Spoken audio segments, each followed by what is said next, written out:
Hello and welcome back to the Battle Room. I'm of course the Battle Room, and today I'm joined by Alex. How you doing, buddy? Doing good, doing good. Glad to be back on the channel.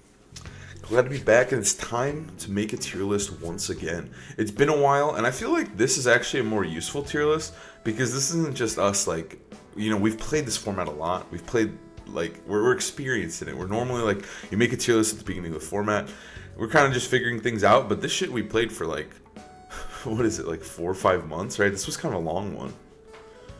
Yeah, and it's exciting. We're going to be starting off the season with this, and everyone's going to want to start off their season strong, whether it's the Grand Challenge upcoming, locals, or the regionals set in this format. So people are going to want to know what to watch out for, what to be respecting, and what maybe to skip past if we want to look at some of the Pokemon. There's so many Pokemon to rank here. Don't worry, you don't need to worry about Arbok. Before getting the tier list, I would really appreciate if you'd like, comment, subscribe. Also, if you're interested in getting any coaching, Alex is my #1 recommendation. This guy's goated at it. He knows his stuff, and I just think he's a fantastic coach. So if you want to get coached, I'll put his information down below, but enjoy the tier list. Yeah, we can just start off right away. I think Venusaur as well, right? I think it's got some use, but I'm not gonna put it in the list. I don't think it's that great. But Charizard, he is kind of a demon. He's pretty good. He's won an international, surprisingly, and obviously he's kind of on one team, but he does deserve to be ranked nonetheless. Right, right. I think that's the tricky part is there's a couple of different criteria for certain Pokemon that you got to consider is are they better in best of 1, best of 3? I'm imagining we'll mostly just be talking about for tournaments and stuff like that, best of 3. But yeah, Charizard doesn't have mass appeal for teams. It is, like you said, a single team Pokemon, but that team is done pretty well. I would say it's not quite S tier for that reason because it's just not a ubiquitous meta threat. But maybe you put it in A or B. Yeah, I think I'm okay starting him off on B just because I do think he is a threat, and if you're weak to Charizard, you're weak to that one team. I think it can be tournament losing, but at the same time, it is really just that one team, like you said. So I'm down to just leave him in B because maybe who knows? Maybe there's more Charizard teams out there. I kind of doubt it, but yeah. Right. Do we have anybody else in this first row? I guess Alolan Ninetales, right? But I guess Clefairy as well. Dude, there's always one person. You know the one person that's using Pikachu, so. It's true. But yeah, and then Blastoise. Okay, no Blastoise earned points at Toronto. I've seen 1 or 2 before. It could be kind of funny, but no, not really. But yeah, definitely, of course, Alolan Ninetales. Don't let that one slip past you. Or the Clefairies. Yeah, those could both be sorted for sure. I feel like Clefairy has been kind of just mediocre lately. You could probably drop it in D. Yeah, I don't think it would be that hot of a take. The general premise, it feels like, and why we'll see Magmar and Electabuzz being a little bit stronger is Clefairy is a Pokemon that can be very inactive on the field. It can be very passive, and that's why Pokemon like this shine in restricted formats where you have one Pokemon that can really steal the show and do all the necessary damage needed. But anyways, yeah, I just feel like it's not active enough, and so yeah, we'll see a couple of Pokemon like that coming off of Regulation I as the most recent format where Clefairy was a pretty solid Pokemon, Smeargle was a pretty solid Pokemon. Those are the type of Pokemon that generally start to do worse now because you need all of your guys kind of contributing to taking KOs in the battles, it feels like. Yeah, I think that's fair. And I think Clefairy too, I think the other guys, they are more active and they just have better utility in this format, right? Electabuzz, whether it's... I think just being immune to sleep is big as well. And like you said, they are active. They're dealing damage. Magmar can one-shot a Golden Go, dude, with Overheat, right? I think, right? Does he get close? I don't know. I haven't used Magmar in a while. Either way, he's dealing damage, right? Or Electabuzz is pressing Webs or Thunderbolt, which are actually decent damaging moves. So I agree with everything you said about Clefairy. It's just kind of mid. Alolan Tails is pretty good though. This Pokemon is pretty strong. It's pretty relevant. Yeah, when I talk about this format, I think of the big four being Rain, Sun, Psy Spam, and then Balance, which is a big umbrella, but whatever. Snow is like that fifth team that's like just behind. It doesn't do any fancy things with like Slush Rush or having multiple Blizzard spammers. You just put a Ninetales on the team, and it can either set up Veils for your team or give you that ice coverage. Ice coverage is still very strong in the format where we have a lot of dragons that are good, some ground types that are weak to it as well, and grass types as well. So yeah, I mean, I actually think at the end we were seeing offensive Ninetales with either Life Orb or Never Melt Ice do pretty well. In terms of placement, though, I'd probably put it higher, maybe like B. Oh yeah, I think it's probably B. Yeah, I feel like it also just like it just helps like against a lot of those teams, like even against Sun and Rain, it can be pretty useful just changing the weather. And then yeah, it still has access to Aurora Veil. I feel like you said, the offensive sets, but like I feel like it just in general, even with Sash, it does do a lot of damage because it's just hitting so much shit super effectively, and it's just setting up a lot of pins. I think, and forcing Terras. Like Garchomp's great, but he really hates something like a little Ninetales. That speed tier is really, really handy. Yeah. Yeah, it's fast, and his Icy Wind has great moves. Like, it's just a really solid mon. So many moves, true. Let's actually not skip Clefable and just slap it in C. The thing is, it had a lot of early presence in the metagame.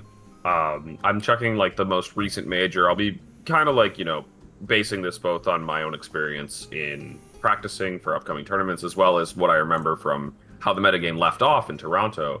And yeah, Clefable, only 5 of them earned points at Toronto, which in the beginning of the format, it was looking a lot better for it.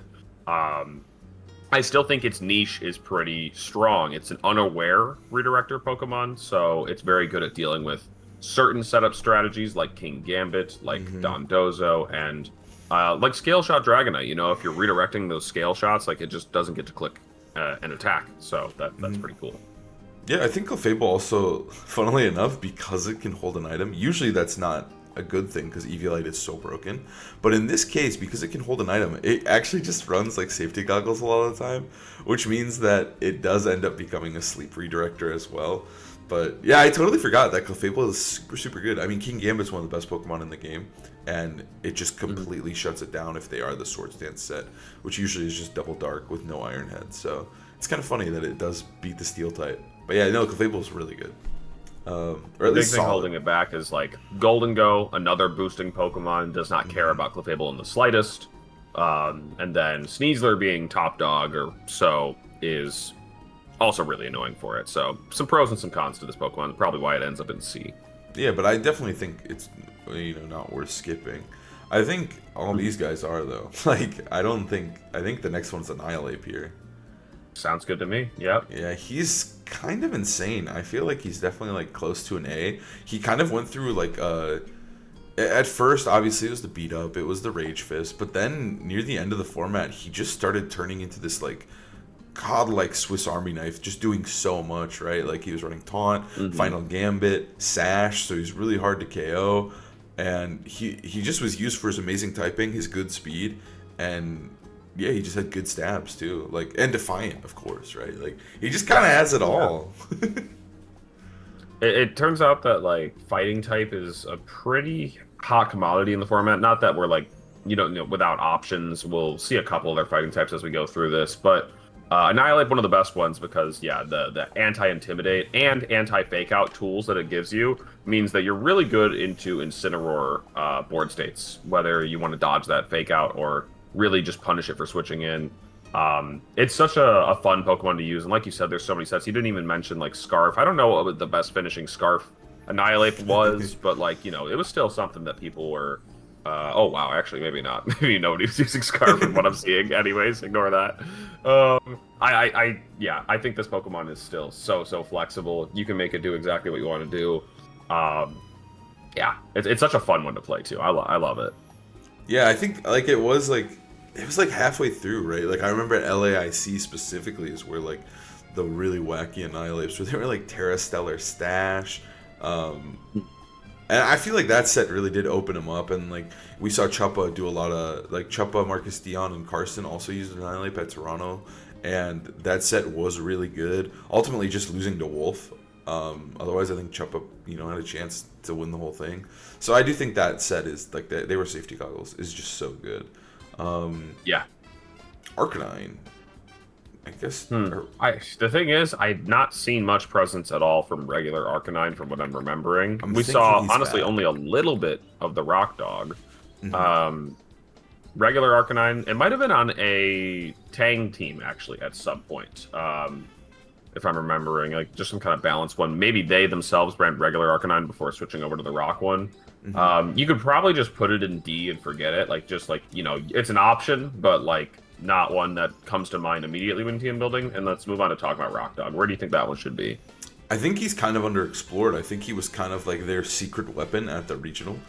And so I think Rock Dog has some credibility because I think like a lot of people's starting point is that Tang team is pretty good. I think I've heard rumblings and it's pretty strong.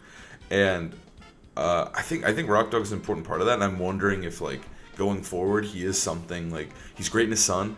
He's got a pretty good speed tier, and he still provides Intimidate. And it's good into Incineroar as well, right? Like, I feel like there's a lot of pluses for this Pokemon that I think maybe he was underlooked for a while, and I think now that we're going back into it, I think I'm willing to put him a little bit higher than, like, if we did this tier list a year ago, he's not... I'm like, yeah, maybe he's good. It's probably D, right? But now I'm thinking maybe he's like a CD. Like, I'm curious to see where he goes. Yeah, I think the big worries are that it's probably better played as an offensive Pokemon, I guess, but like the defensive drawbacks of its added rock typing can set you back for sure. Your fire type no longer resists Make It Rain on the way in, and your Intimidate Pokemon doesn't resist fighting, so it's not as effective into something like a Sneasler. So but that said, it can be nice to be able to click Rock Slide into Dragonite, into Incineroar, or other fire types like Charizard, and then Flare Blitz into those steals like Golden Go and Kingambit. So, like, offensively, a total beast. I think he's probably just didn't see, and it's kind of a wait to see what happens with him.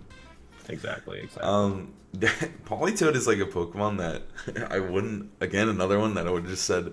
Pelipper's the guy, Pelipper's so good, but Wolf did win with Parrish and with Politoed, and I feel like I could see some exploration into this Pokemon, because he did look so good winning the regional, obviously with Parrish, but I think Politoed does deserve to be on the list now, at least, at the very minimum. Yeah, put it on the list, but I would still just put it in D. Like, Wolf was doing some cool stuff with it. It's unfortunately not that much better than Pelipper on anything else but Parrish, and Parrish is a cool archetype for sure, and it has its strengths.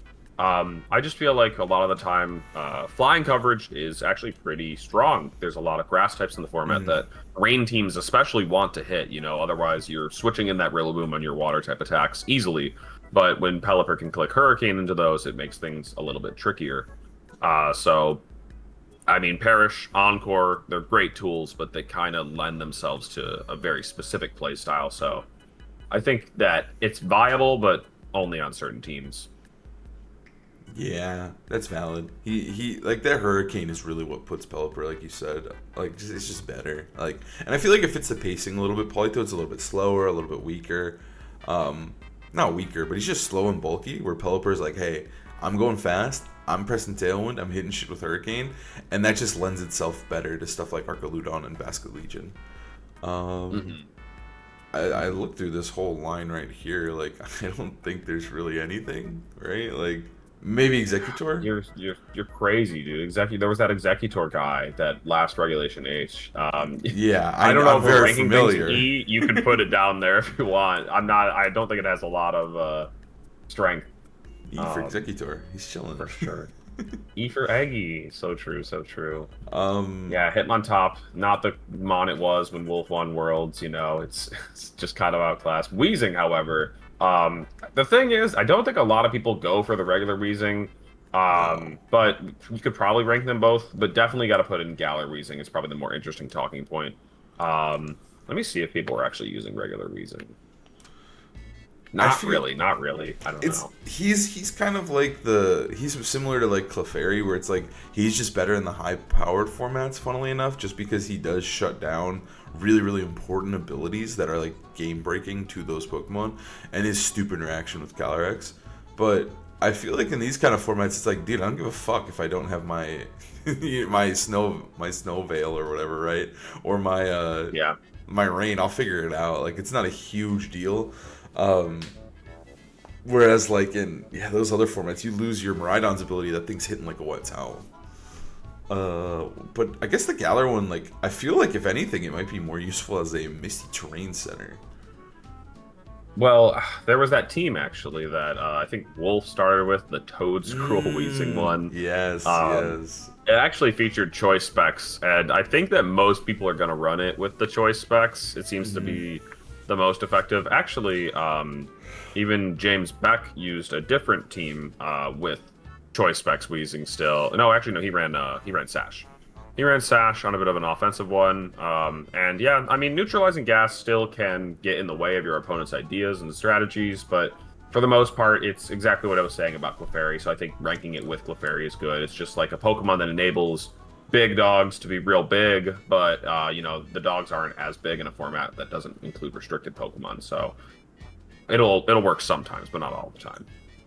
Next up definitely is the Buzz, dude. This guy's nuts. He's very, very powerful in this format. I mean, I'll bring Magmar up too because he's going to be next. But both these guys are so good. They're the premier Follow Me users. They're on a run, dude. They're so good in this format. It's wild. Yeah, I think ranking them together makes total sense because they are a little bit of like trade-offs for a similar role. Like, I mean, if you've got like a Volcarona on your team, you're probably not putting on a Magmar because you've already got a fire type. The reversed case doesn't actually happen that often. You'll probably notice by the end of this tier list that there's actually a severe lack of electric types in this format. There's just it's Archaludon and like that's not even like really a haha joke. Like that is probably the premier electric type damaging Pokemon besides Electabuzz, but it's not very much an offensive threat. Regardless, point aside.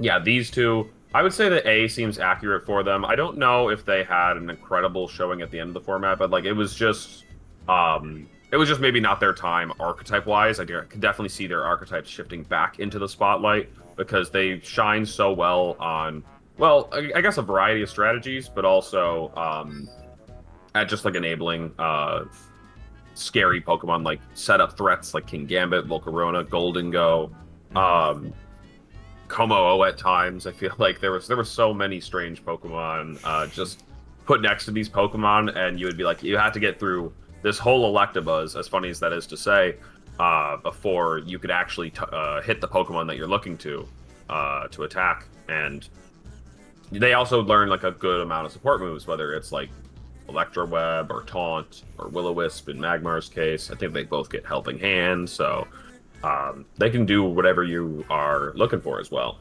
Yeah, I think too, they're just so bulky. Like, getting through them with the lower powered format, they're just so hard to kill. They're gonna live any super effective hit. It's pretty rare like that they're gonna get one shot. So they are just so annoying to deal with. And then, like you said, there really are no electric types. I remember specifically looking for one in the last format, and I remember us coming to the conclusion that it's like, yeah, it is Archaludon. Like, we should just try to use Sturdy Archaludon with power up at this point because we were so desperate. Like, I think Wolf's there's the team with the Yanmega where he used the Thunderbolt Electroshot Archaludon because he was just so desperate for that electric typing offensively. So yeah, I think Buzz is a little bit better than Magmar. Magmar was like cool at first, but I feel like he fell off a little bit. But I wouldn't be surprised if we see new compositions come out with these two because they're just so strong. They're very splashable, and I think that's why they're at least deserving of A. Like, these guys are pretty one-dimensional. They're on a one team. Well, Ninetales less so, but Charizard. But these guys, you could really put them on anything. They support setup. They support just like balance. Like, usually you want a setup user, but like they can just be there to just press follow me. Okay, I don't think Chansey's good. Kingdra, I think is a similar. I think Kingdra has some viability though. I think Kingdra is decent outside of just rain, or outside of just the Perish Rain. It is only useful on rain. I was gonna say it probably needs to have the rain. It probably needs to have the rain, but yeah, I think it's It's an interesting Pokemon. It kind of ends up being a funny blend of Basculegion and Archaludon in a way. I mean, Dragon and Water, kind of funny that way. But yeah, I think that it could be explored more. I have not seen people trying it outside of Wolf's Parish team, so I don't know if people just haven't found it, haven't had the idea, or if those people have tried it and discarded the idea quickly enough because it's just not impactful. But I think ranking it down in D is fine because it could have potential to be explored more, but right now I'll have to wait and see. Tauros, does he have any sort of viability? You could probably put them both on there because I think that's the regular one if you but it doesn't matter. Oh, you're right. I think that was the regular one. It was. There we go. The two flavors of Tauros, people were trying these guys out a lot early on in the format.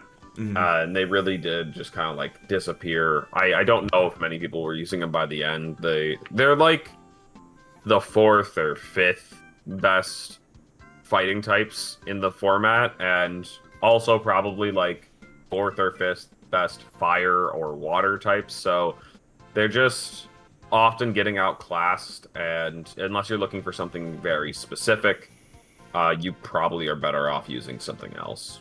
It's true. I would rather even use Arcanine. They're probably just chilling right by the Politoed Kingdra. Where were we? We were on.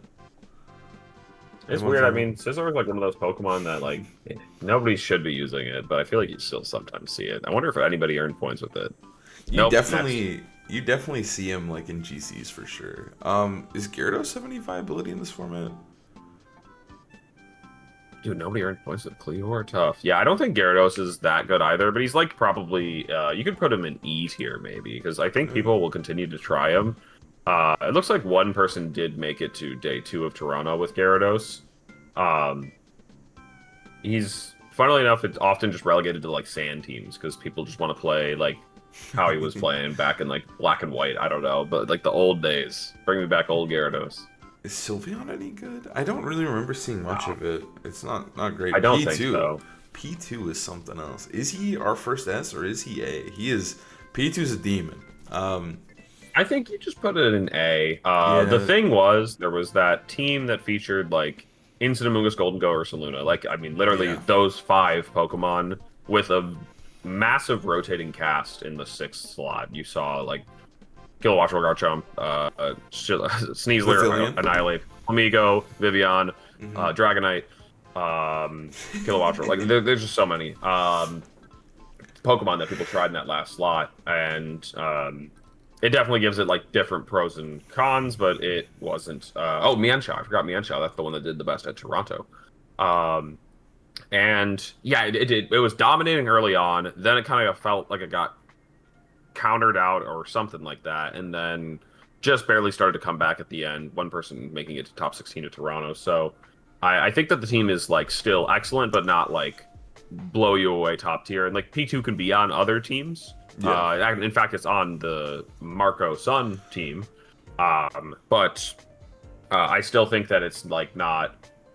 I don't know. It's something you need to have a counter for, but like if you have like a taunt, it can be pretty easily shut down. So I also think like he's not as splashable. Like when I was thinking of putting him in S, it's like he's P2, he's goated, but like really he is like the Ursaluna best friend, and that's kind of where he sits. And it's just kind of like he's a good Trick Room user, but that's kind of where it ends. Like he's not as potent as he once was. He's cool with Terra Fighting, he is neat, but I do think he's probably just chilling in A. I don't think he's like an S tier deserving Pokemon.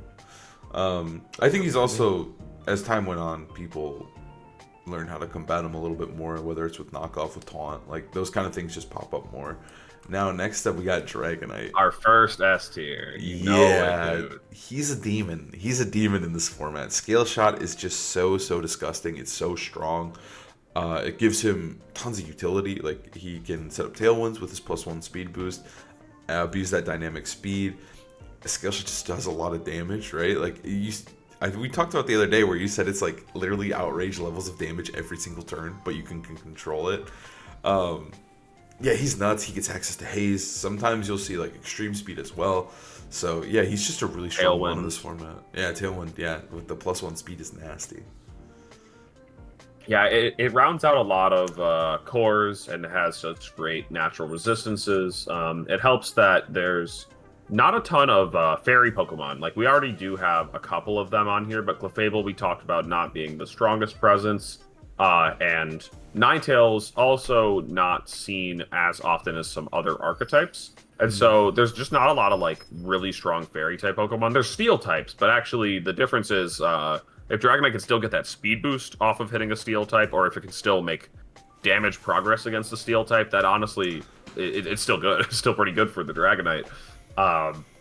The complete lack of fairies has led a lot of people to running like Terra Fairy on their team, specifically just to deal with this Pokemon. And if I feel like it's one of the most common like causes of a defensive Terra Fairy,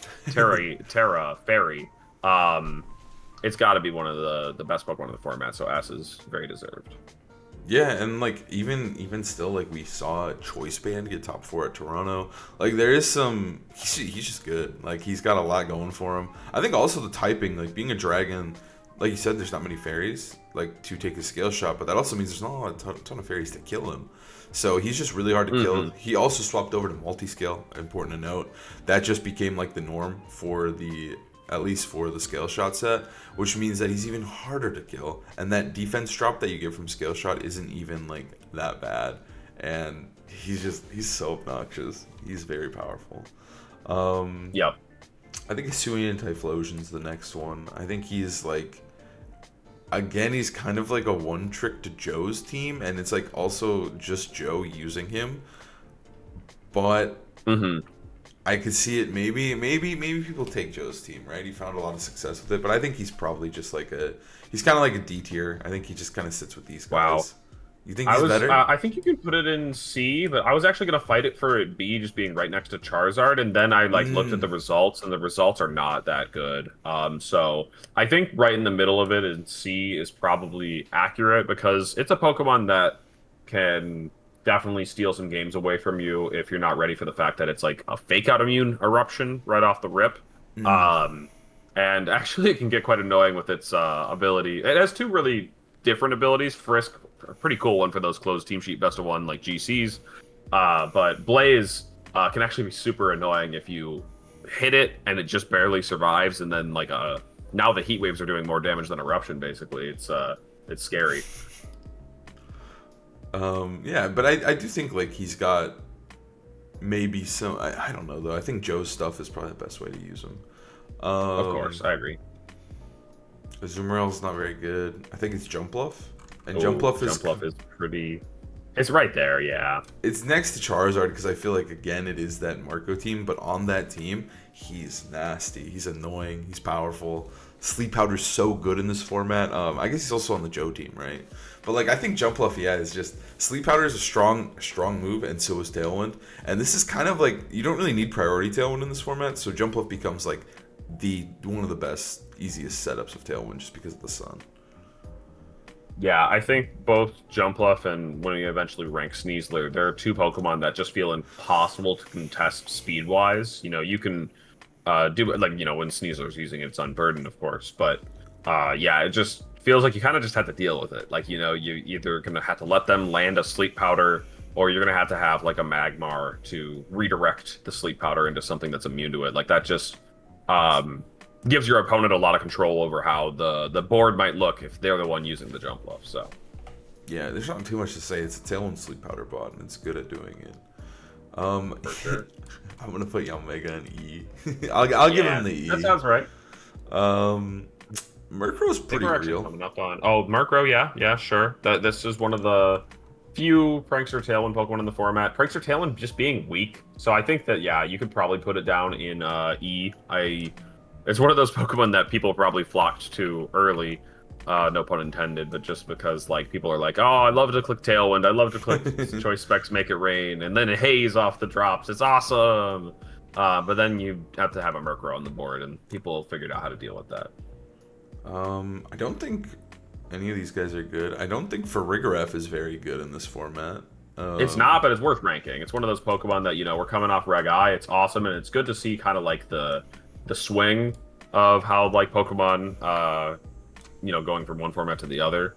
And Giraffe, it actually did have 3 day 2s, surprisingly. 2 of those were 6/5s in the second day of Toronto. But Nails actually had a pretty good run with it. And yeah, it's just like fine enough, I guess, at being the like one-way priority control Pokemon. Like that's its niche compared to Indeedee. Indeedee does quite well for itself when we end up ranking it, and it's often going to outclass Giraffe because it has a little bit more of a board presence, both forms of Indeedee.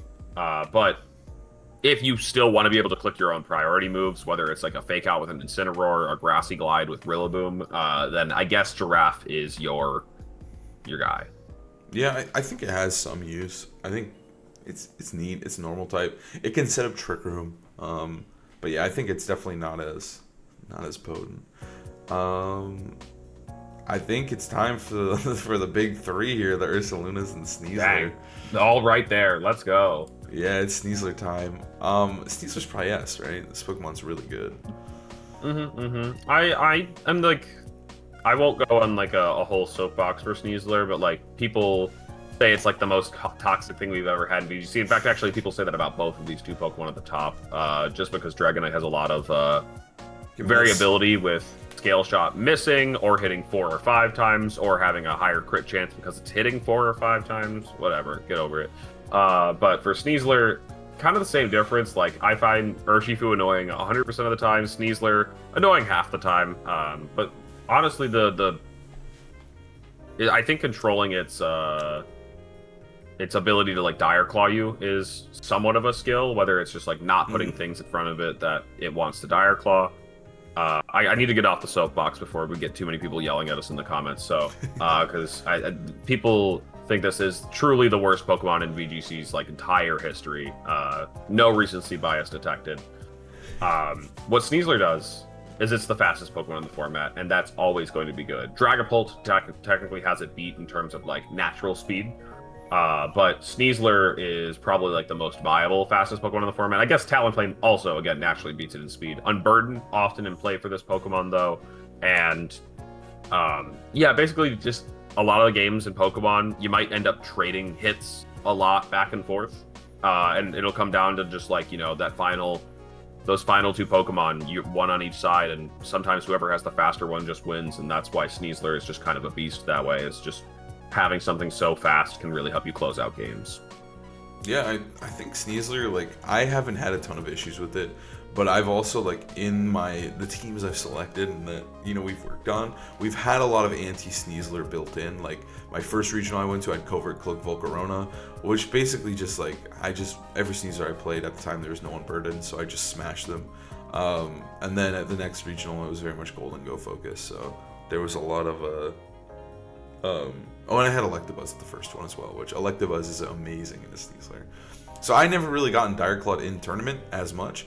It's definitely an evil move, but I do think, sometimes you just gotta you gotta build better, right? Like you gotta put that Covert Cloak in there. You gotta figure out a way so you're not getting slept by it. But at the very least, it's unavoidable. Yeah, I think that's true. I think sometimes you will just get hit by it and get completely robbed. But I feel the same way about getting critical hit by Astral Barrage, so whatever, same difference. But the main thing I want to say about Sneasler is that this is the format we're playing for the next couple of months. So of course, if you want to be able to win in the format, you got to be ready to deal with it, and that's why it's S tier. Yeah, it's good, and I think also it has 2 really good sets, the Unburden stuff, whether it's with Indeedee or even Rillaboom. Some people have tried that. But yeah, it's got that set, but then also just the classic Sash Fake Out set or coaching on the Sash set. It's hard to kill. It's like you said, it's the fastest Pokemon in the format, and so being able to just like coaching turn 1 or just Fake Out, threaten that Fake Out can be really scary. He's really strong. Now it's time for Double Bear. I think they're slightly different. Yeah, I don't know. Do you think? I think Blood Moon's S for sure. I think this Pokemon is like it feels like a legendary Pokemon in a non-legendary format. But then this guy is also a demon when it gets rolling, whether it's in Tailwind or in Trick Room. It can go pretty nuts, but I do kind of think it's a little worse than Blood Moon. Blood Moon is definitely more splashable.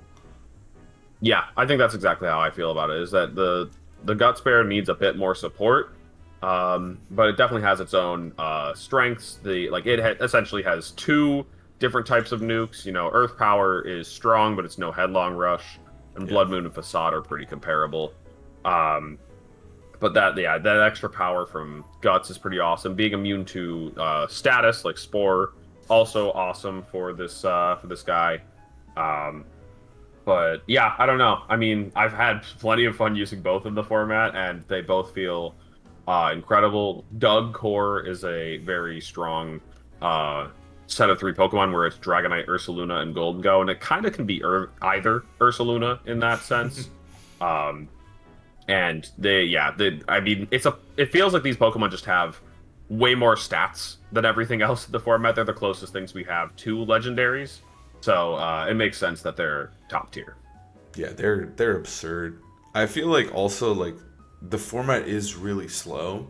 So like when you do press Tailwind, obviously that's how I like Sneasler. So when you press Tailwind with something like Dragonite in the Doug Core, like Ursaluna Blood Moon becomes like one of the fastest Pokemon in the game, right? Like as long as they don't have Tailwind as well, like it's moving before all the important threats, and you're still bulky, you're still tanky. The AV Ursaluna kind of popped off, and it became like the standard like mainstay set.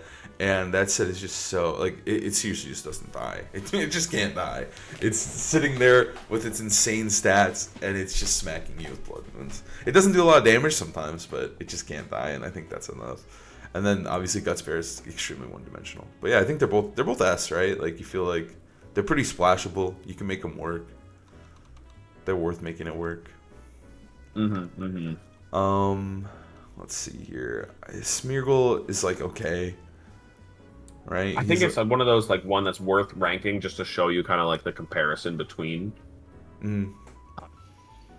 Yeah, the stark contrast between it is just so crazy to me. And then like I was talking about this earlier, but like basically the short answer for Smeargle is in a format where everything is kind of 3-hit KOing each other. Smeargle is not bulky because it's still getting 2-hit KO'd and, you know, often needing that Focus Sash.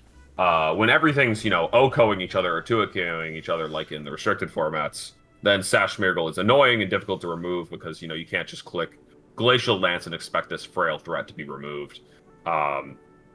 Yeah, so I think that it has a lot less potency when it's dying just as fast as it was in the previous format. Who is next? There's a big one. Tyranitar. Tyranitar was one I would have glossed over, but we did use Tyranitar as well, and I think Tyranitar is pretty good. He's a pretty solid Pokemon. I don't think he's very popular. I'm not remembering too well, but I know that I did really enjoy Tyranitar, and he's very hard to remove from the board.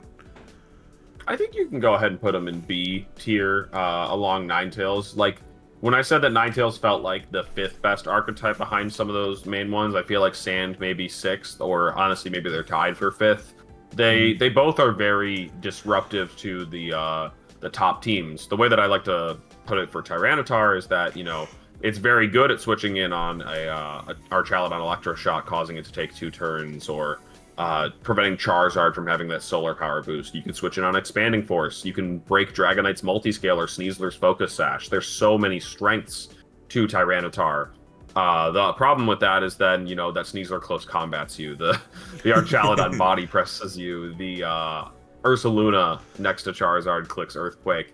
This Pokemon has like 7 weaknesses, and you don't always get to Terra it. You don't get to Terra it on Switch in 100%. So it's got some serious drawbacks, but if you can play around it, it basically gives your team a really strong tool for disrupting your opponent's strategies, and you just got to be able to use that well. And if you can, it can lead you to some serious success.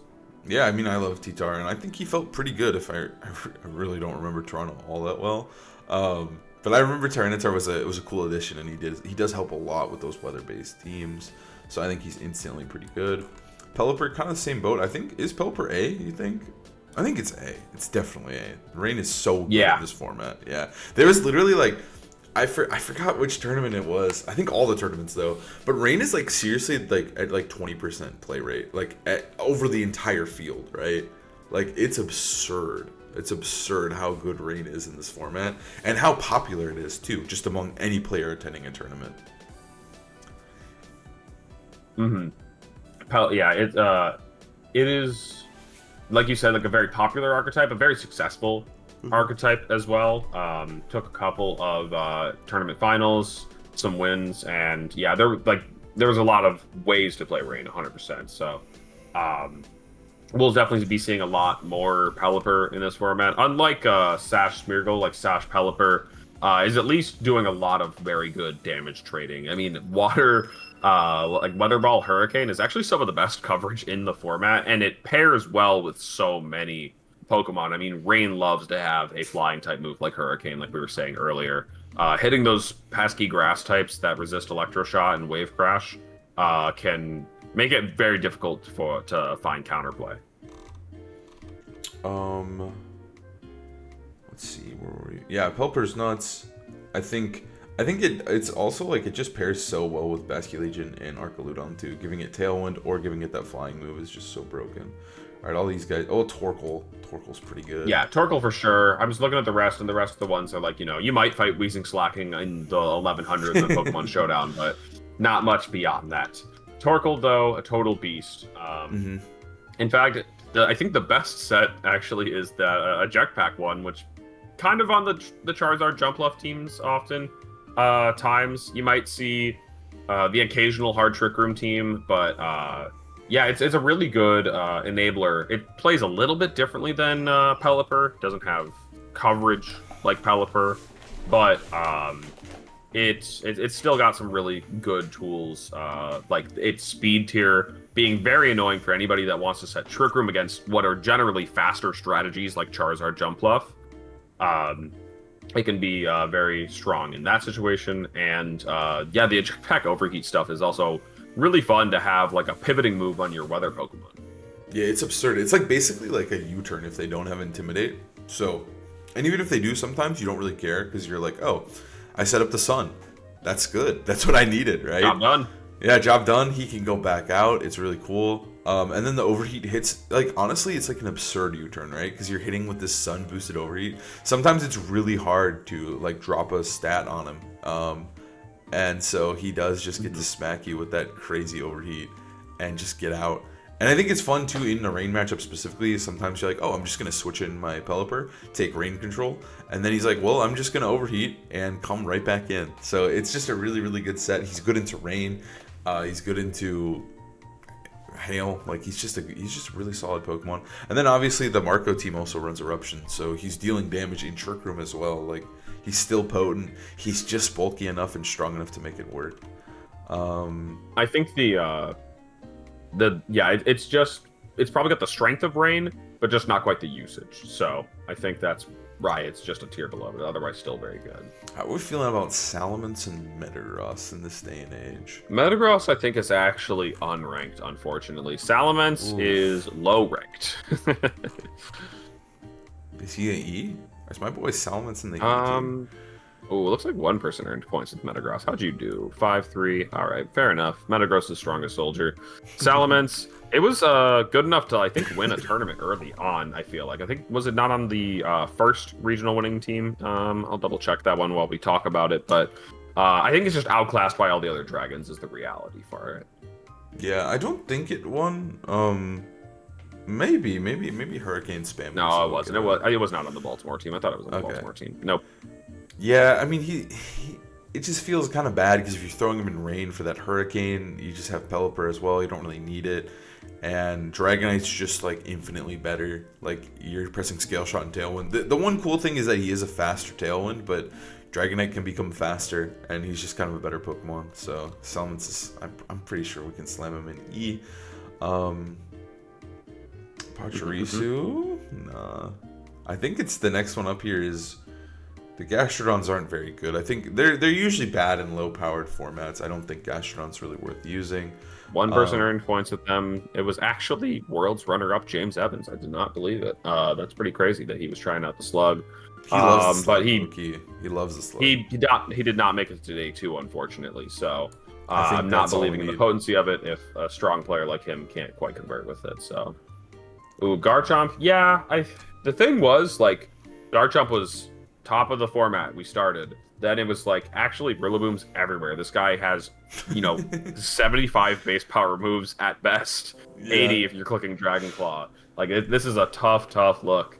And then it came back where it was like, you kind of need to run Rillaboom for this guy. If you're not running Rillaboom, or if you're running good Rillaboom counterplay next to your Garchomp, like, he will put up some good damage. The steel types in this format can be menaces, and you don't always want to rely on fighting types, especially if it's like Golden Go or Ursaluna. Sometimes they're a little bit too slow.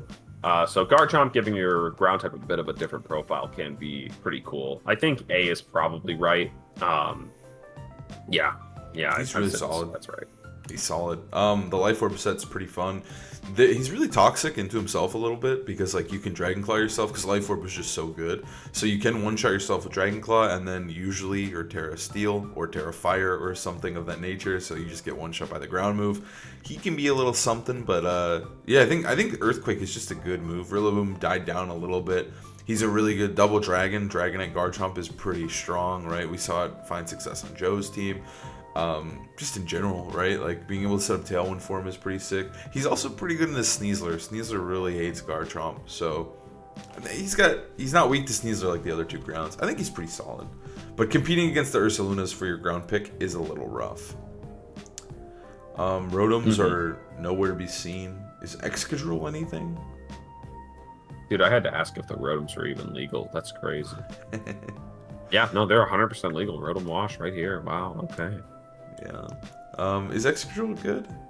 Yeah, Excadrill had won a tournament. I don't think it's particularly amazing. Yeah, it won. Nils won with it. Oh, that's right. That crazy Corviknight Psychic Seed Power Trip team. He was cooking with that one. I think the Excadrill might have had Swords Dance. One Excadrill made it through to day 2, and all the rest were like 5-3 or worse, unfortunately. I think that, yeah, D is right where it belongs. It's like, I think it's outclassed by the other steels. I think it's outclassed by the other grounds. And the fact that, like, it's the fastest Pokemon in Sand sometimes is pathetic. Like, if you go up against a Psychic Seed Sneasler and get close combated before you move, it's just like, what are we doing here? A Sneasler breaking the speed barrier is like really annoying because I feel like if like it didn't have Unburdened, like I think something like Excadrill would just be really potent into it as like a potential option, right? Like you chip the sash, you kill it, but the fact that Unburdened exists does really like nerf Excadrill there. Yeah, not to mention that it has the same problems with Rillaboom that Garchomp does. That's very true.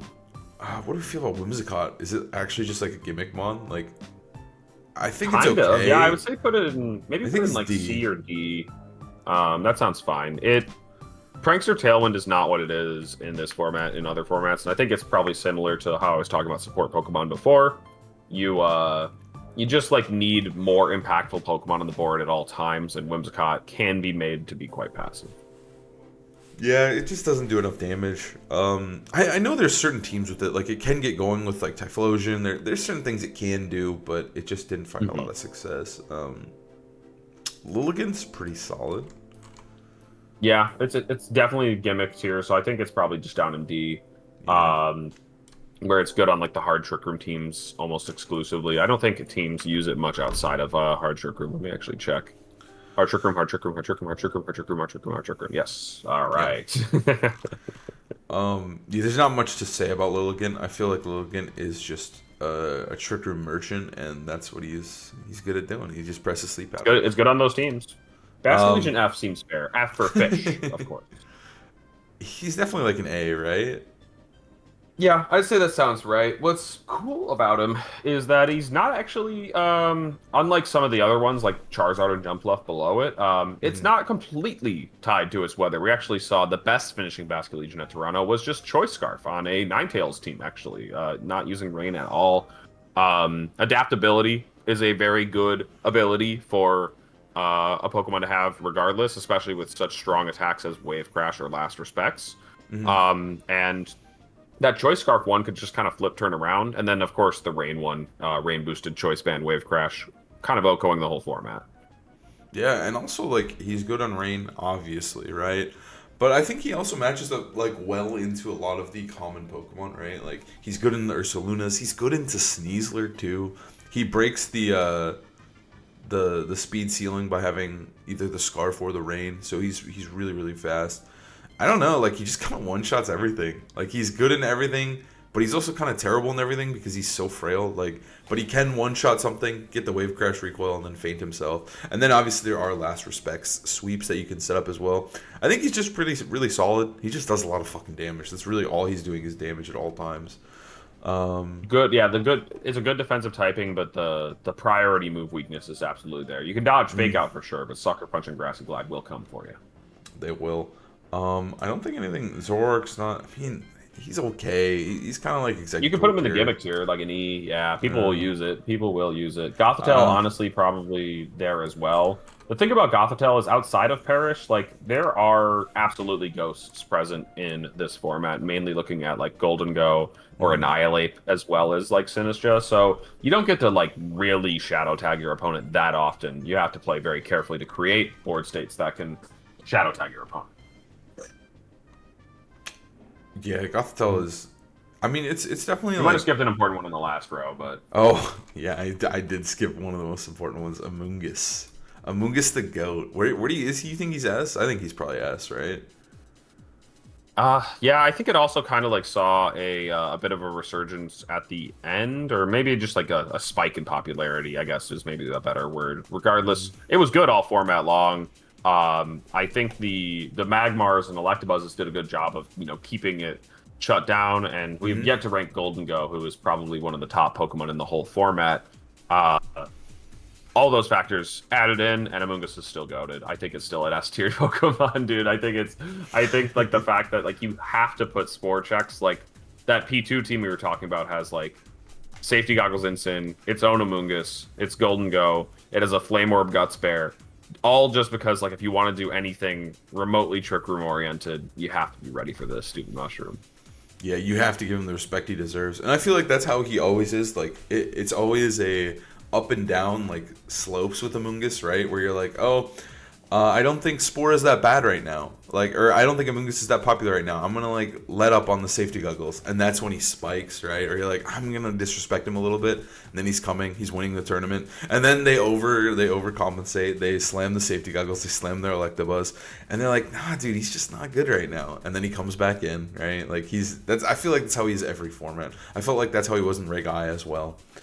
Um, yeah, Amoonguss is the goat. I don't think we need to rank Chandelure, Electros, or Haxorus. I think they're all ass. Electros? Oh, crazy. Mienshao, I think is gimmick tier. We can slam it in there. And then I think it's time to talk about Kingambit. I think Kingambit is absolutely absurd. This is like he just sits perfectly in these formats that are just like they're not low power because these Pokemon are strong, but they're not like restricted, which means he is back to being on top. He's spamming the Terra Dark, Black Glasses, Sucker Punches, or he's just running AV so he can defeat himself. Right? This Pokemon is absolutely insane. I don't know if he's A or S though. I think he might just be top of A. I think he's A. There was a period where it was struggling. I feel like I think it was just not putting up the numbers that it wants. It was never completely counted out Hmm. or anything. I guess the main weakness comes from being weak to a lot of the top Pokemon. Specifically, the Bears and Sneasler are both quite good into it. But it's one of the best Pokemon, the most worthwhile Pokemon when it comes to like something you want to protect. You want to stick a redirector next to it. You want to put fake outs next to this guy because if you give it turns to set up or turns to just damage your opponent with those like Black Glasses, Terra Dark kowtows, it's going to make a lot of progress. Yeah, he's very one-dimensional. Well, I guess kind of. He runs that set, or he runs the AV set's pretty popular. He has some options, but yeah, he also has Defiant, which is obviously very good into Incineroar and into Intimidate in general. He just does struggle against like Sun and Sneasler, which unfortunately are very good. He also doesn't really like Archaludon. Hydreigon is worth talking about. It's pretty solid Pokemon.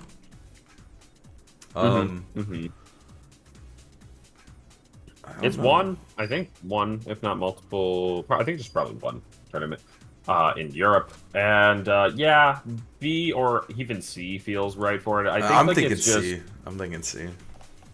Even though it still does well occasionally, it's just the dragon that is slower than Sneasler and O-code by Sneasler, and that's a tough look. On top of that, when it comes to like defensive terrors in this format, Fairy is quite a common one to deal with. The best dragon, Dragonite, and Hydreigon's just like, oh man, why me? Why me? Like this just it's even worse for Hydreigon because you can't even Dark Pulse these Pokemon. You have to run like a weird coverage move or something to deal with that. And yeah, I mean the choice spec sets are okay. Life Orb, but it can really keep Psy spam teams in check.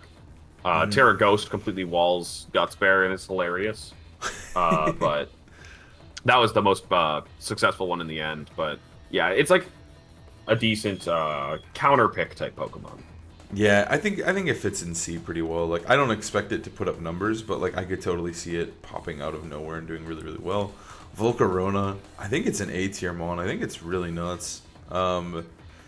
It's kind of the best fairy in the format, I feel like. Like funnily enough, like Terra Blast Fairy is good. Turns out when there's no fairy types, just turning your Volcarona into one that can spam a base 80 Terra Blast that you can boost is just good, and that's just why Volcarona's good. Yeah, I mean, on top of that, I guess like just a good amount of resists on its natural typing too, resisting like fighting moves and switching in on other.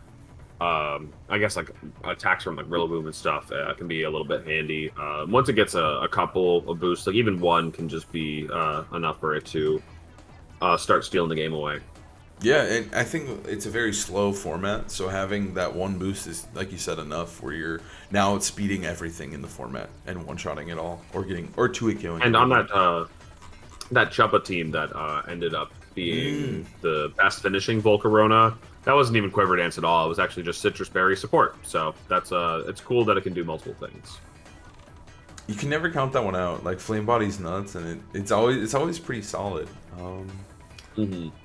I think we're good on Unova, and I think these starters are ass. Talonflame is pretty usable in this format. Is he? He's probably just B, right? Like actually, Colin, I'm gonna make you rank all three of those starters after this really quickly because they all can do something. The Talonflame, yeah, I would say Talonflame is probably the best priority Tailwind setter.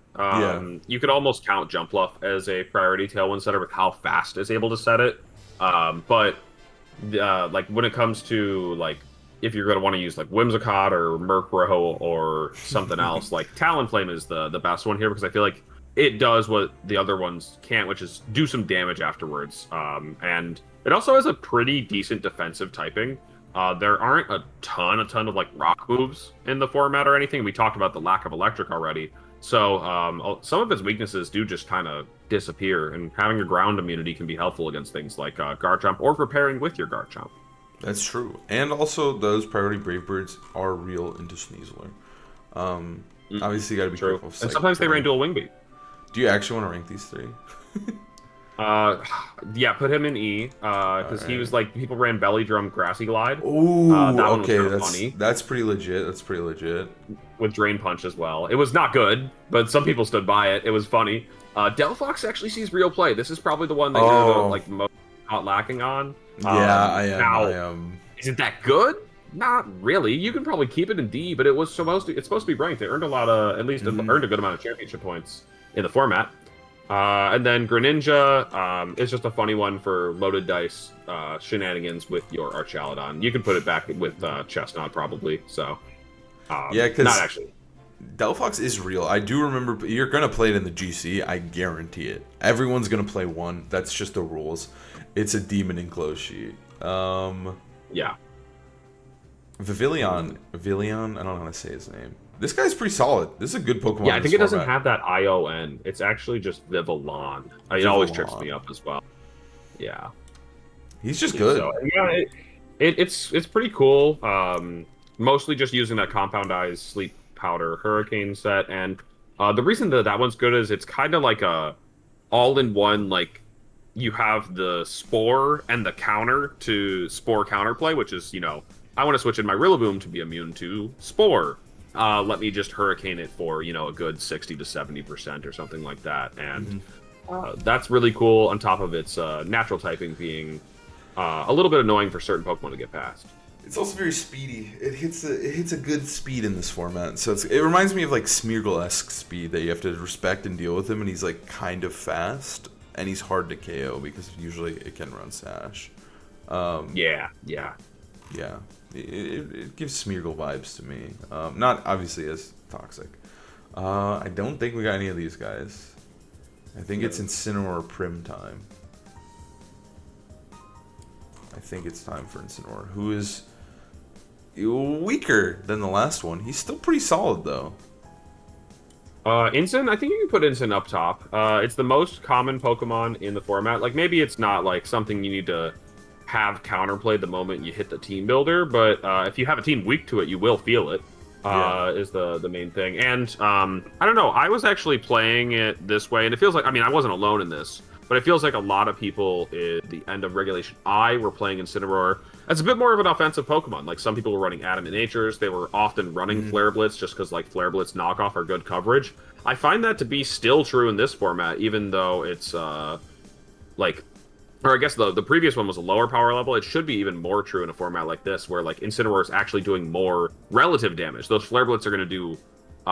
your Flare Blitz is going to hit harder against a Kingambit than it would against a Calyrex Ice, and so that's just pretty cool for Incineroar. It can do some serious damage while also still being the supportive goat that it has been since it got intimidated in Parting Shot. So yeah, he's just not as necessary, but he does feel like really potent. Fake Out's still strong. Intimidate's still good. Sneasler being kind of a pain in the ass is annoying, but at the same time, he's also pretty good into, stuff like Dragonite, right? Like, being able to intimidate him is really, really big because they aren't running Inner Focus. So I think he does have a lot of value. There's obviously the Defiant guys who are going to cause you problems, but yeah, Incineroar is definitely back being on top. He was on top already in Reg I, but I think Prim has really fallen off. I think it's like... more. I think it's a C tier more, right? Go ahead and put it in C. It fell heavier than probably any Pokemon. In the beginning of the format, people thought it was the one, and then at the end, it was, I don't know, really struggling to get by. It's the only fairy type that's like actually a fairy type, and I think that is valuable, but it just sucks. Yeah. It's just kind of bad, and it's being carried by its typing, and it's just a bad. It feels bad. But at the same time, it's good because you actually do have a fairy type, and it's really good into stuff like Kingambit. It has Haze. It's good into Incineroar. Like, it's solid into Dragonite and into the Ursalunas, but at the same time, just look at its stats. It's kind of rough. Not much to say about Prim. I think it's still okay, though. Like, I definitely think we could see it winning, doing well. I don't think we got to talk about any of these. On sale. I don't even... Serena feels like one of those Pokemon that you should throw up there, but also I don't even know if you need to. Let me see. Same with Mimikyu. Not a single one earned points. Yeah, it's completely nothing. Mimikyu is also... I think Mimikyu's nothing, dude. I miss Mimikyu. That Pokemon was so fun when it was good. Kommo-o is real. Nobody earned points with it. Kommo-o is cool. I would say you can put it in C. Kommo-o, kind of like Hydreigon, actually, is a Pokemon that it feels the counterplay. There's counterplay existing in the meta, not even because it. Like, I think that the best set is using Clanging Scales, not the Iron Defense Body Press one, sorry ESM, but the Clanging Scales Clangorous Soul set. Yeah. Problem with that, and you can either do that or you can use like Choice Specs Clanging Scales. People have played that as well, kind of like a budget Regidrago. Sure. there's a lot of Terra Fairies. There's a lot of Terra Fairies and Steels in the format to be ready for top dog Dragonite up there. So Yeah. Kommo-o is just like, again, why me? Why me? You caught in the crosshair. Yeah, I feel like he was a little more potent early on before this loaded dice set became everything because it is just so good. Rillaboom. He's pretty good. I think he's A. I feel like we're putting a lot of Pokemon in S, but I think he could probably be S. Specifically, like, I don't know. You think he should be A? I think he's A, dude. No way he's S. That's crazy work. I mean, like, he does shut down a lot of the stuff. He's good into the bears, but, like, he just sucks. Maybe you do kind of need him. Maybe his terrain changing ability is, like, that important in the format to help with Indeedee, help with Sneasler, and help with, like, stuff like Garchomp and the Ursaluna. Yeah, he's good into that. All of those ones mentioned, and then a Spore immunity if you want it. There's a couple of different sets. We saw fast drum beating from the Tangs at the very end. We saw Fede Compo win with loaded dice bullet seed just to enable an Archaludon. So there's like some variety. It's not just that classic like assault vest bot that we always know it to be, even though it can be. I think some people also run like Miracle Seed with taunt. That can be strong too. So it has some flexibility to it. But yeah, it's boring old Rillaboom. It's still just good. He's also, like, I do think high horsepower has a lot of value in this format as well. Like, having that ground coverage on Rilla can be really big. So I think that helps him a little bit. Like, he's kind of like Incineroar and Rillaboom. Like, if you think about them in the Reg Eye sense, right? They're literally just there to press fake out, and sometimes they're super effective hits. But in this format, they actually do some big fucking damage. They can start one-shotting things, right? Like, if it's super effective, you need to respect them. So I think having that offensive grass type is always good. Yeah. I don't think we need to talk about his other two friends, Inteleon and Cinderace. Corviknight. No, grab Corviknight. Corviknight's real. He's real. It's funny because Corviknight's like, it's a counterpick Pokemon that often fails to do what it's supposed to do. We talked about that Doug port earlier. Dragonite, Ursaluna, Golden Go, and it's like, actually, yeah, it completely walls Ursaluna. It resists Make It Rain. It resists Scale Shot. Why isn't it good? And it's because, well, it's doing 30% back with Brave Bird. It takes a little bit too much time to get revenge on these guys, and that's why I think D is probably accurate for it, even if it has a lot of, like, helpful matchups, I guess. Yeah, he feels like he's held back by his stats, really.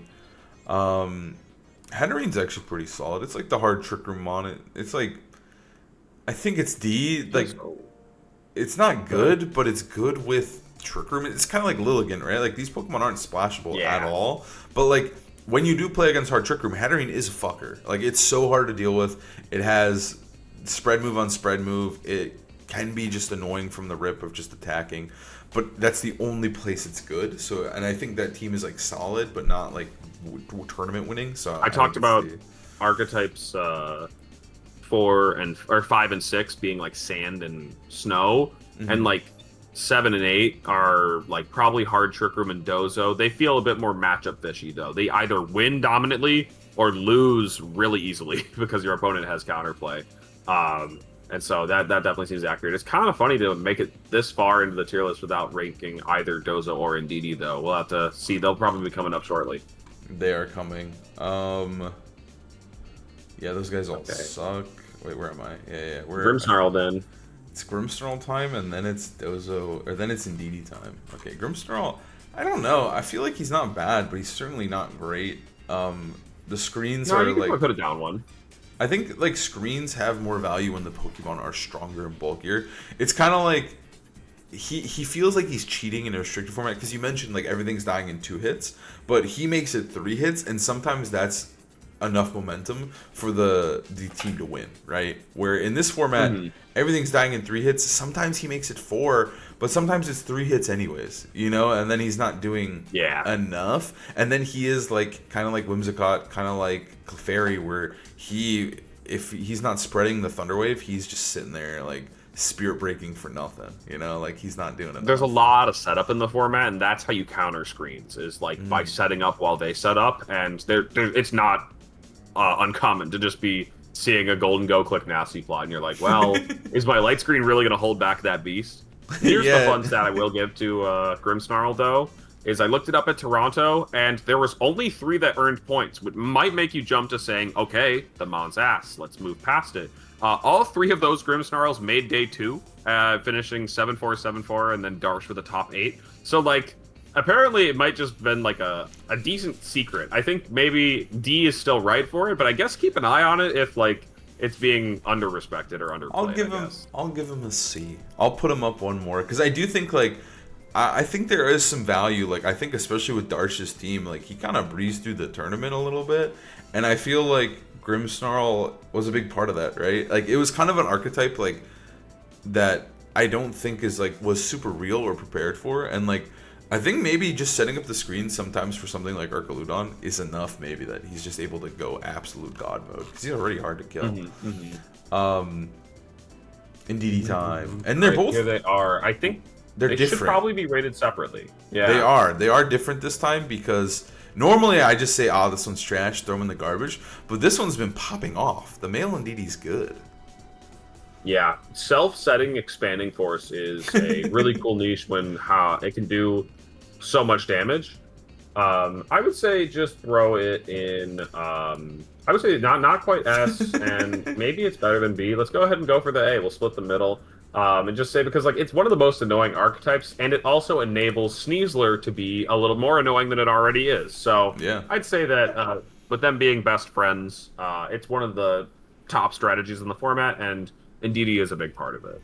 Indeedee hard carries it. Yeah, Indeedee's really important. It just puts on so much, like, offensive pressure. Like, it's so hard to Terra out of Sneasler plus Indeedee, right? Like, and depending on the set too, like, Indeedee sometimes Scarf, which means you have a unburdened Sneasler with a Scarf Indeedee. Like, you're not outspeeding that, and there is no real priority Tailwind, as we mentioned. So Dragonite's not setting up Tailwind first. You're just gonna have to take their hits and try to trade back, and sometimes it's really hard. They're just really, like, their synergy is just so good. They have good coverage together, and then also they both hit from, one's a special attacker, one's physical. They're just annoying as shit together. It's hard to beat them.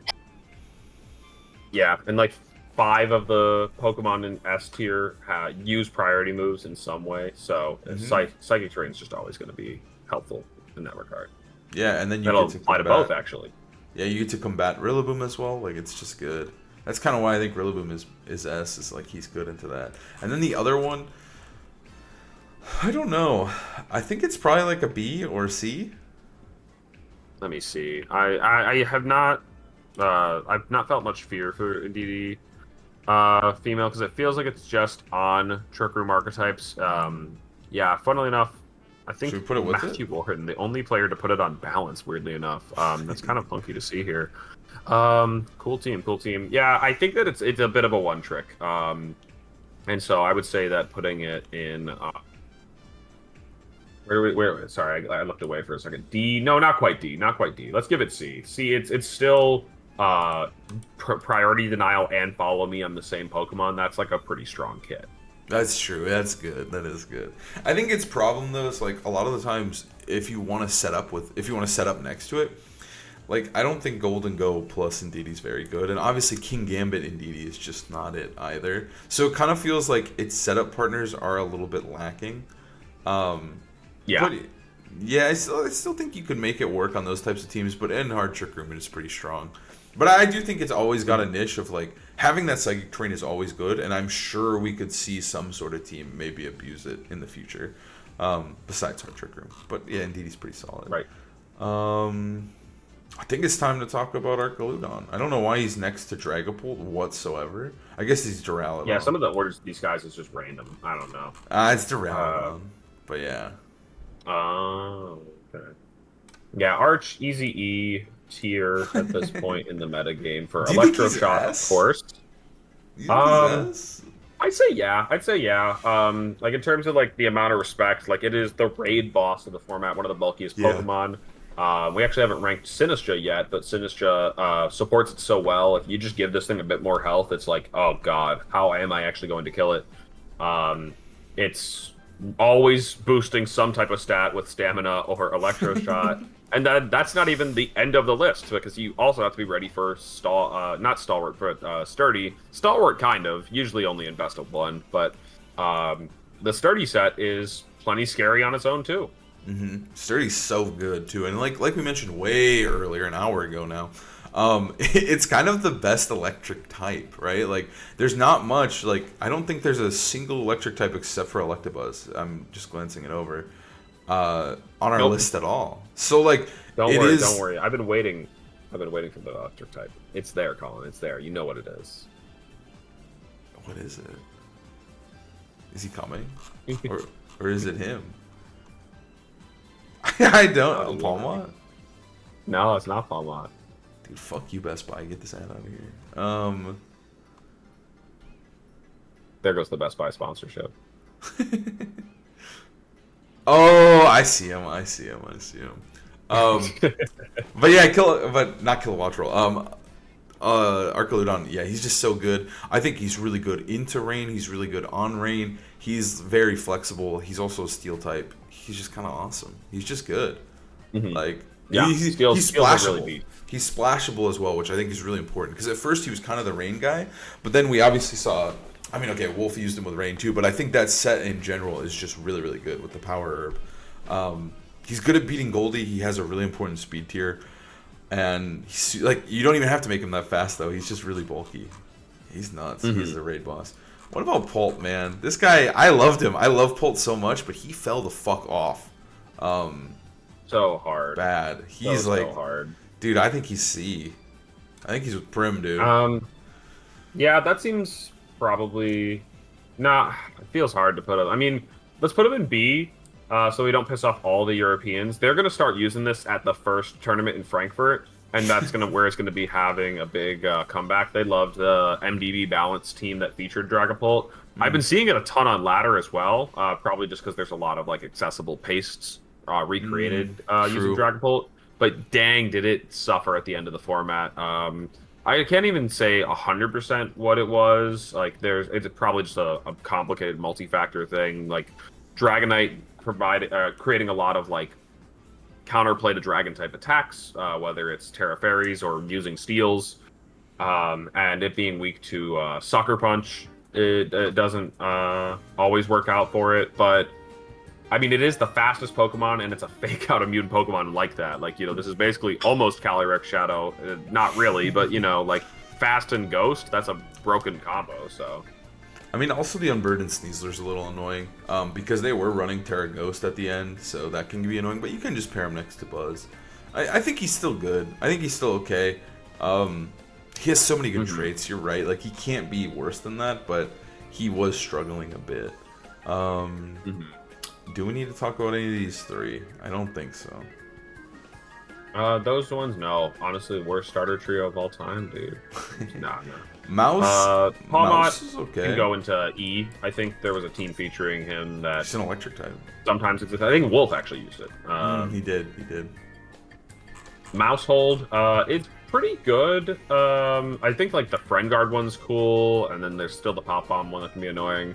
I think you'd probably put it in... Yeah, C seems accurate. It's not quite the level of like the Jumpluff Torkoal type Pokemon in B, but it's still good. Yeah, he's solid. I mean, he can beat up Annihilate too. That combo is always going to exist there.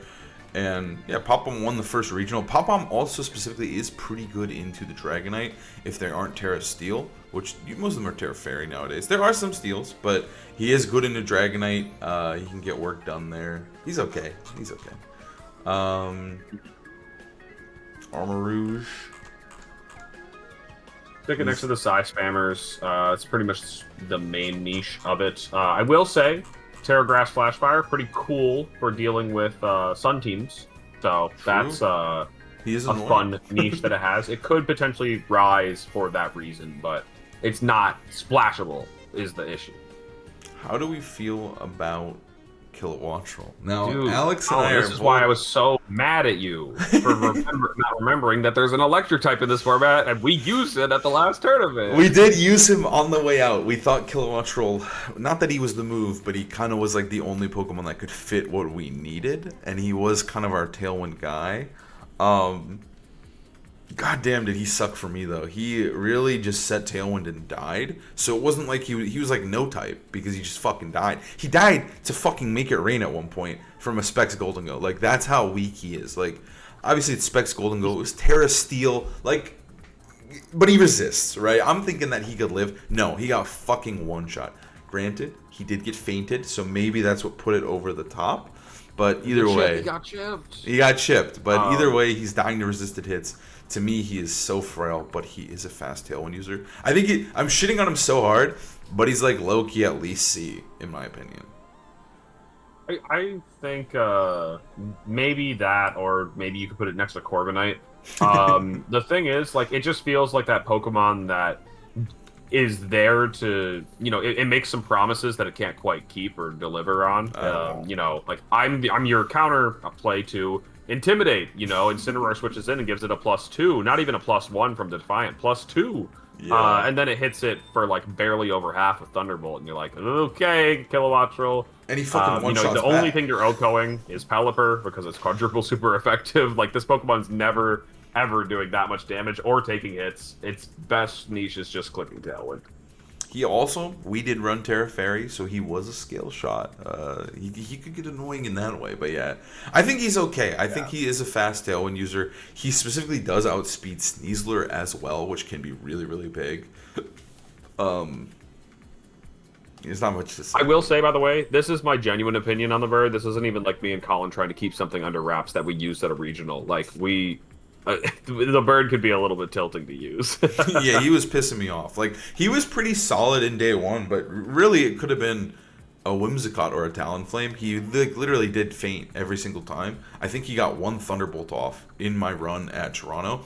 I got day 2. I was 1 win away from top cut. I had 2 winning in, or I think I had 2 winning in chances. Yeah, because I started 7-1. So I did do pretty well with him, but he was not the reason I did well. It was Tyranitar Golden Go. He kind of serves his purpose. I don't think he's dog shit. Like, I really do think he could win a tournament. Yeah, I would defend he it. did. I would defend it a little. He did win a tournament. He won the Australian whatever tournament. But yeah, he is just kind of a Tailwind bot, and like, he's a team preview menace with competitive. These guys suck.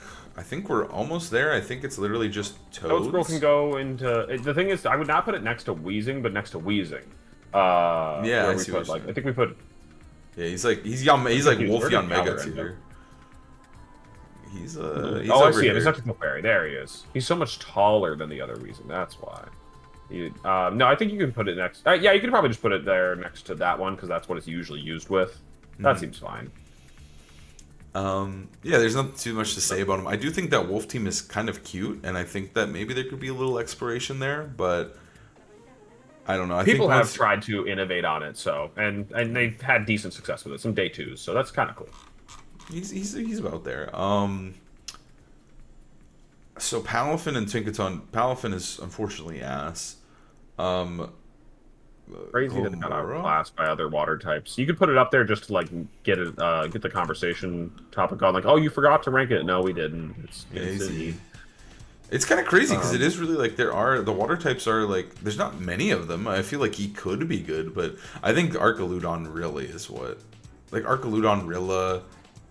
They just kind of holding him back. Because like he has priority. Yeah. You think he could be good? Like I feel like he could be good with Rilla, but then like to punch Sneasler, to punch the Bears. But I think really just like them existing alone is like, what am I using this guy for at all? Glimmora, what do you think? Is Glimmora worth rating? Yeah, you could put it up there. Probably like in D. It's an interesting Pokemon. The main benefit it has is its speed tier is kind of cool. That it's faster than Golden Go, but it is only Earth powering it with that. So D seems right. It's mostly used on like Dozo teams, and Dozo teams are struggling. Yippee! Life is good. Oh, I was gonna skip this guy. Like, I thought we were done with this row, but low-key Flamigo is a decent Pokemon. No, he was all over those teams in the beginning. I don't think whoa, chill with the Flamigo, bro. C is probably fine. He's better than Kilowattrel and stuff. I think being able to hit Golden Go, that alone, to me, has value. And having Tailwind, right? Yeah. No, he doesn't get Tailwind. He gets Wild Guard.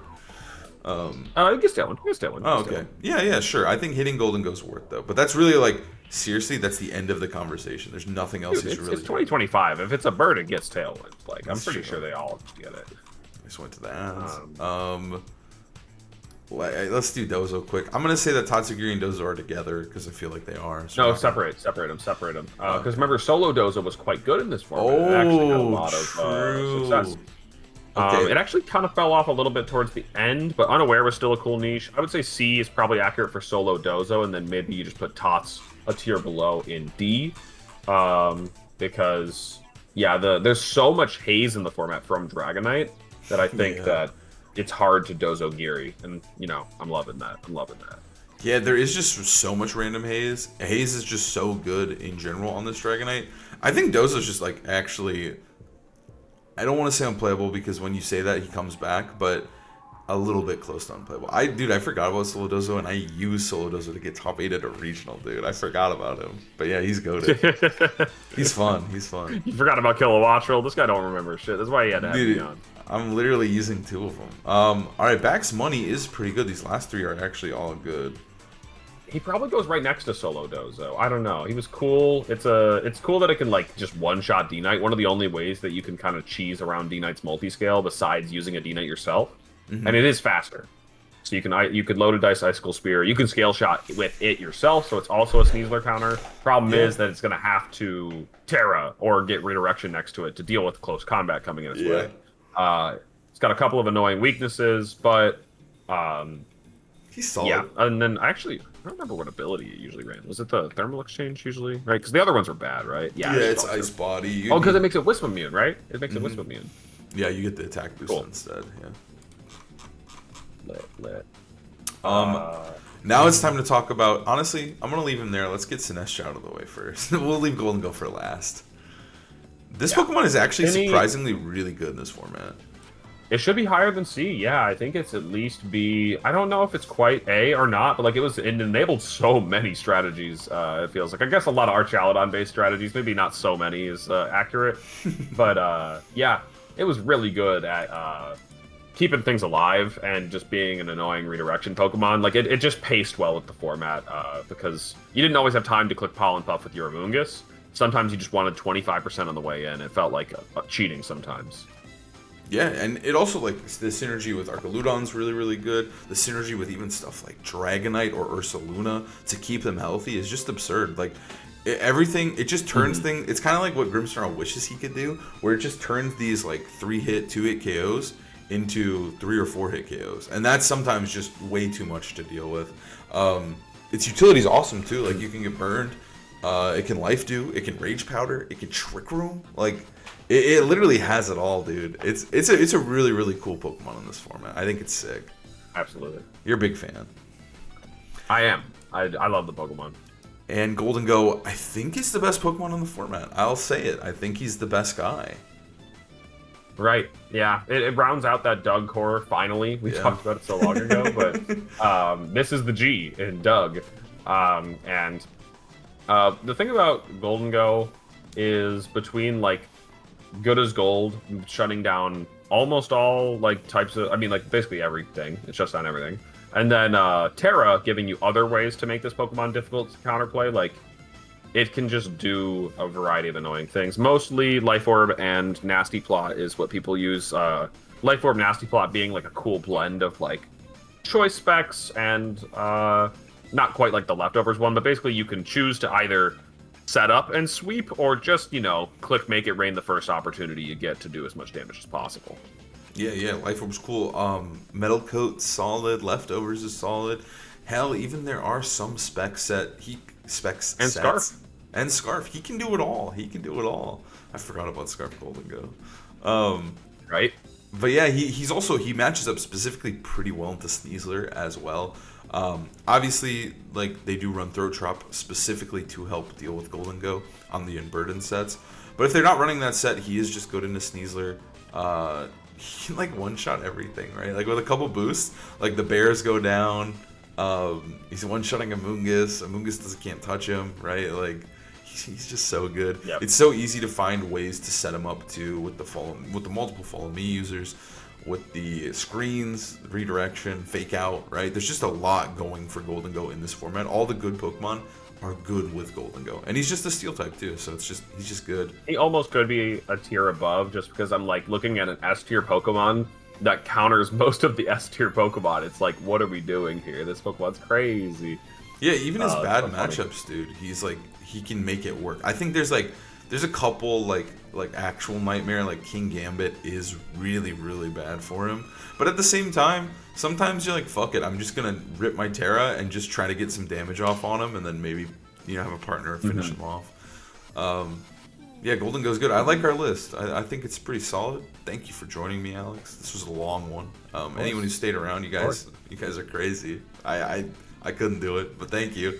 Well, no, the people here now are the ones that skipped to the end. True, Hello, of course, people that skipped to the end. Yeah, welcome to the end. Here's the completed tier list. Enjoy. I personally, that is what I do when I look at other people's YouTube videos of tier lists. I'm not gonna lie, I have no shame. I skip to the end and I say, okay.